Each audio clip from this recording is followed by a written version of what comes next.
berani menanggung risiko perbuatannya sendiri, berani bertanggung jawab atas perbuatannya sendiri, jangan seperti Harto.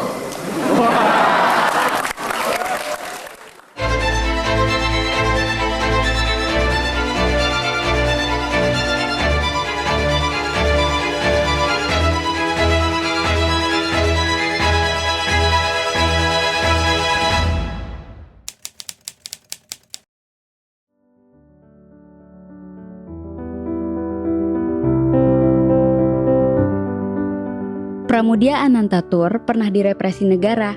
Ia bukan satu-satunya. Namun, pengalamannya memperlihatkan dengan jelas bagaimana sastra dapat dianggap sebagai ancaman politik.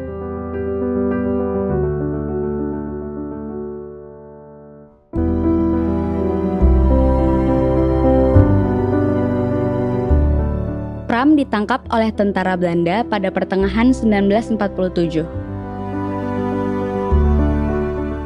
Saat itu, ia bekerja sebagai jurnalis dan redaktur majalah Sadar, serta terlibat aktif dalam kerja jurnalistik di wilayah Republik. Ia kemudian ditahan selama sekitar 1,5 tahun di penjara Bukit Duri. Alih-alih berhenti menulis, di penjara itulah Pram menulis naskah yang kelak diterbitkan sebagai Perburuan dan Keluarga Gerilya.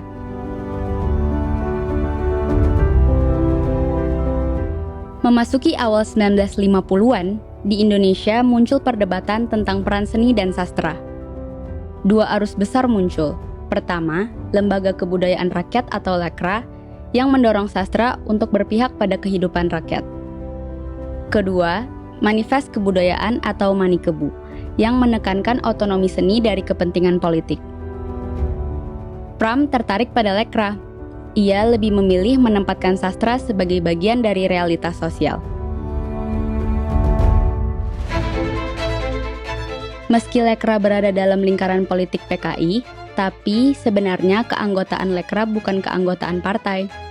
Tapi negara menyederhanakan posisi kebudayaan yang kritis di LEKRA sebagai kiri, dan label kiri dengan cepat diidentikan sebagai anggota PKI. Pada akhir 1959 hingga awal 1960, Pram menulis serangkaian esai yang dibukukan dengan judul Hoa Kiau di Indonesia. Oleh pemerintah, karya ini dianggap subversif karena mengkritik kebijakan negara yang mendiskriminasi warga keturunan Tionghoa. Pada Agustus 1960, Pramudia ditangkap. Tanpa proses pengadilan, ia ditahan sekitar 9 bulan. Sejak itu, negara semakin sering merespons karya Pram dengan tindakan represif. Pola ini mencapai titik paling ekstrim setelah peristiwa 30 September 1965. 13 Oktober 1965, rumah Pram dikepung tentara dan kelompok pemuda. Sepanjang 1965 hingga 1969, Pram ditahan di berbagai lokasi tanpa proses pengadilan.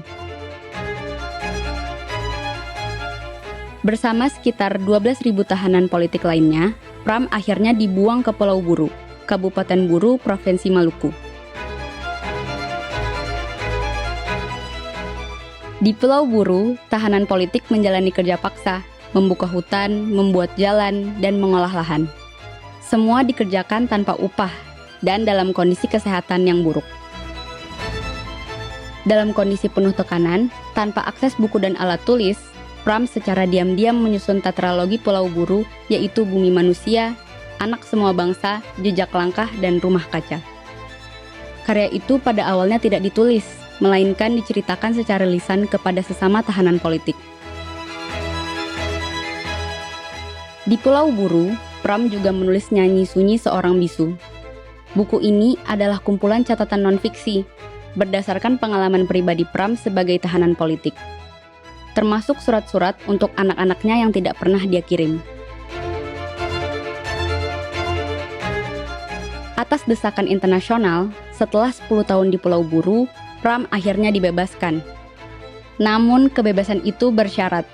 Ia masih berstatus tahanan rumah, lalu tahanan kota, dan tahanan negara hingga 1999. Jika dihitung sejak penangkapan tahun 1965, kebebasan Pram telah dirampas tanpa putusan pengadilan selama 34 tahun.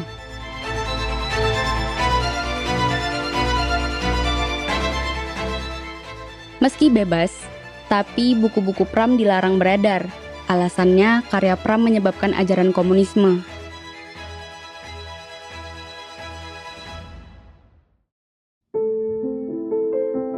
Di luar negeri, karya Pram diterjemahkan ke puluhan bahasa.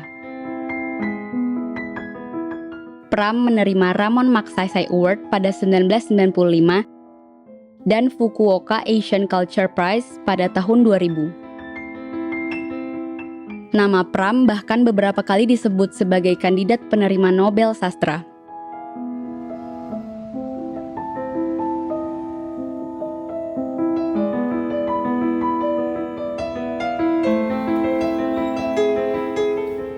Pramudia Anantatur wafat pada 30 April 2006. Negara tak pernah secara resmi merehabilitasi namanya.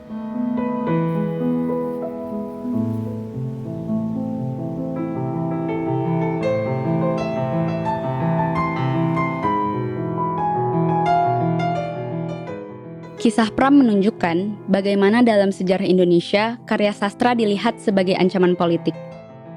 Sebab apa? Sebab proses pembusukan politik ini hanya bisa di-stop oleh Angkatan Muda.